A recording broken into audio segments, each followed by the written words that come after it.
이 시간 말씀은 사도행전 25장 13절에서 27절까지의 말씀입니다. 새로 부임을 한 총독 베스도를 문안하기 위해서 갈릴리와 이두레의 분봉왕이었던 아그리빠가 찾아왔습니다. 이때 베스도는 현재 자신이 담당하고 있는 바울에 대한 고발 사건을 그들에게 설명합니다. 베스도의 설명을 들은 아그리빠는 바울을 만나려고 합니다. 베스도는 이튿날 유대와 로마 정부의 관리들이 함께한 자리에 바울을 불러낸 후에 그에 관한 고소 사건의 경위를 설명합니다. 이렇게 해서 바울은 당대의 총독 그리고 분봉왕 또 유대와 로마 정부의 유력한 관리들 앞에서 복음을 증거할 기회를 얻었습니다. 눈에 보이는 법만 지키려는 세상 사람들에게 눈에 보이지 않는 거룩한 법을 지키는 사람들의 삶은 존경받을 만합니다. 하나님은 우리가 세상 사람들에게도 인정받기를 원하십니다. 하나님께 인정받는 사람은 세상에서도 바른 삶을 살아갑니다.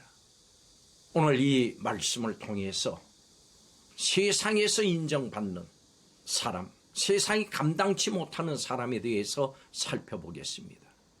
첫째로 정치인 베스도는 바울의 신앙을 인정했습니다. 바울은 베스도와 같은 정치가도 인정할 수밖에 없는 믿음의 사람이었습니다. 가이사라에 있는 베스도 총독에게 유대 아그리빠 왕과 그의 누이 버니게가 찾아왔습니다.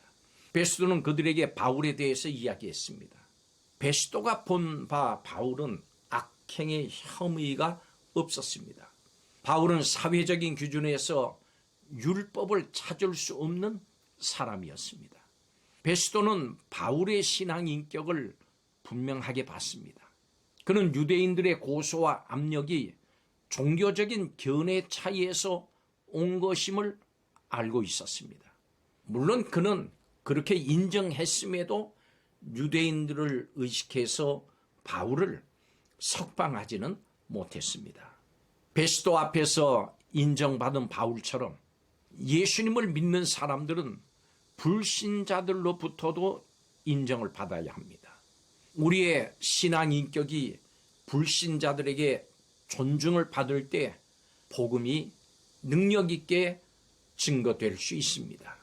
두 번째로 베스도가 본 바울의 담대한 호소를 살펴보겠습니다.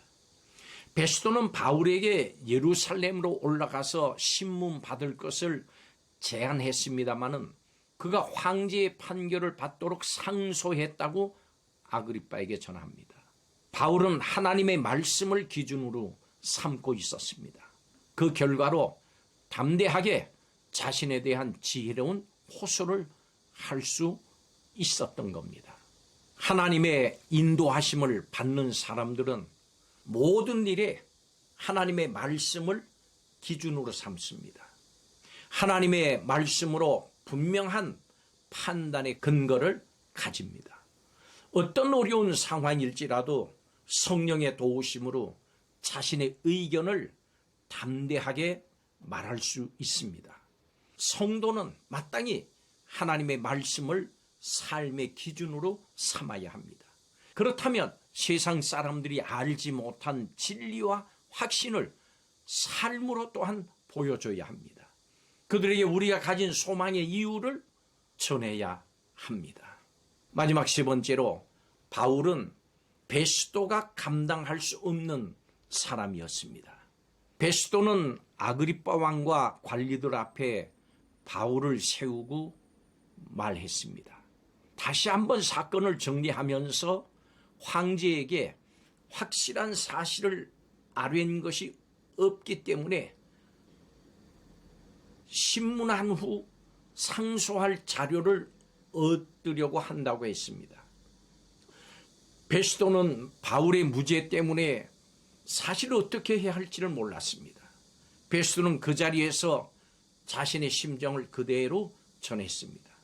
죄목도 밝히지 못한 상태에서 죄수를 로마로 보내야 하는 자신의 처지를 호소한 겁니다.